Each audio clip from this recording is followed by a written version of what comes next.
Et salut, ça fait très longtemps que j'avais pas fait de podcast. C'est l'occasion, avec l'été et avec un peu de temps disponible pour reprendre un petit peu le cours de ma publication de contenu. Et je voulais te parler aujourd'hui d'un sujet qui en fait m'intéresse au quotidien, parce que c'est un outil que j'utilise beaucoup. C'est un outil pour pouvoir faire de la visioconférence. Alors, vu que je travaille en partie à distance, en partie chez moi, et de toute manière avec le souhait de pouvoir travailler depuis n'importe où, l'aspect visioconférence va être de plus en plus important. Et je me rends compte qu'en fait, c'est pas quelque chose qui est naturel du tout.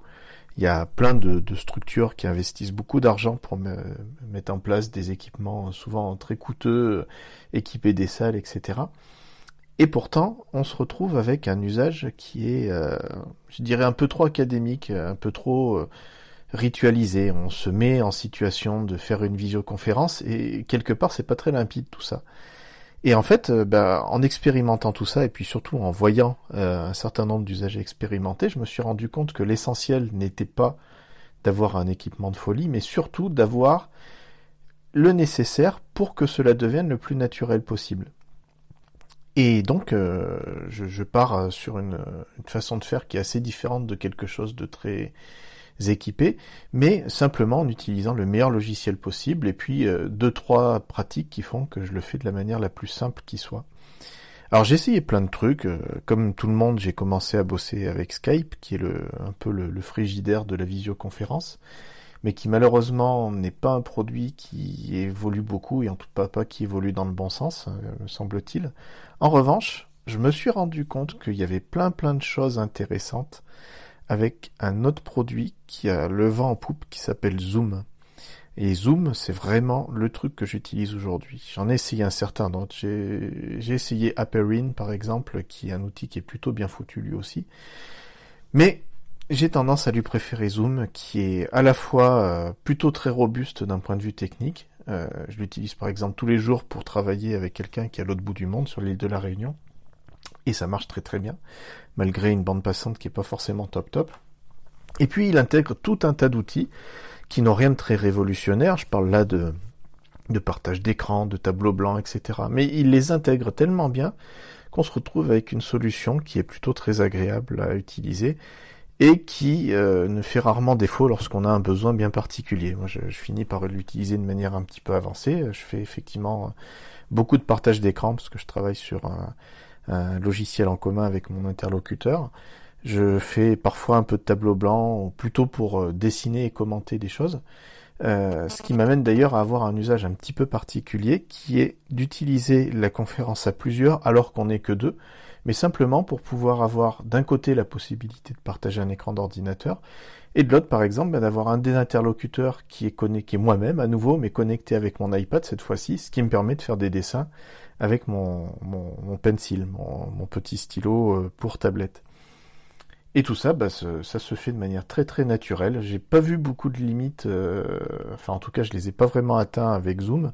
J'en ai atteint juste une seule, mais qui est quand même assez particulière, c'est l'impossibilité de partager chacun un écran. Il faut attendre que celui qui partage l'écran arrête de le partager pour pouvoir en partager un autre. Mais hormis ceci, j'ai l'impression d'avoir affaire à un logiciel qui est plutôt très évolué et qui en tout cas fonctionne très bien.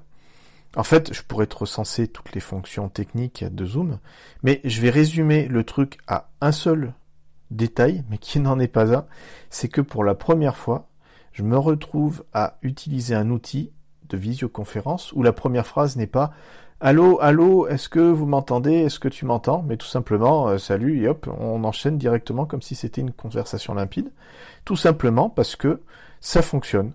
Exactement avec la même habitude qu'on a du téléphone. Quand on téléphone à quelqu'un, on commence pas par lui dire allô, est-ce que tu m'entends? Allô. On a un a priori favorable qui est que par défaut ça fonctionne. Et c'est vraiment le cas. C'est le premier outil où j'ai vraiment ce ressenti-là et où on se retrouve avec quelque chose qui est très naturel d'usage. Voilà, donc c'était mon petit conseil du jour, Zoom, qui est un outil qui se trouve, moi j'utilise une version sur Mac, une version iPad, une version iPhone, et j'ai une très forte tendance, c'est mon autre petit conseil du jour, à utiliser de préférence ce genre d'outil sur une tablette ou sur le téléphone plutôt que sur l'ordinateur. Pourquoi ? Parce que ça a tendance à monopoliser pas mal de puissance de calcul. Et aujourd'hui, on arrive à une situation où très souvent sa tablette ou son téléphone sont plus puissants que son ordinateur. C'est le cas des iPhones et des iPads les plus récents.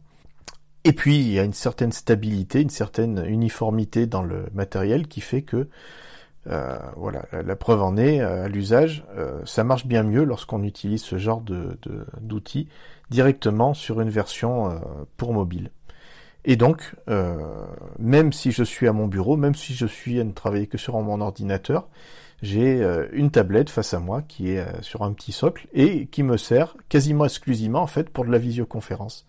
Ça donne en plus un côté multi-écran qui est assez sympa où j'ai la visio d'un côté et je garde mes outils de travail en plein écran de l'autre. Et si je veux faire du partage d'écran, je connecte mon ordinateur comme étant le troisième interlocuteur de la visioconf, simplement pour faire ce partage d'écran. Et tout ceci fonctionne très artificiellement. Voilà, j'espère que vous allez, avec ces quelques conseils, faire de jolies visioconférences, car il faut bien avouer que lorsqu'on maîtrise l'outil, lorsqu'on a trouvé le bon outil, et surtout quand on arrive à avoir quelque chose qui rentre dans ses habitudes, qui devient naturel, c'est un outil assez incroyable, qui abolit les frontières et les distances, et qui permet de faire de très très belles choses. À bientôt!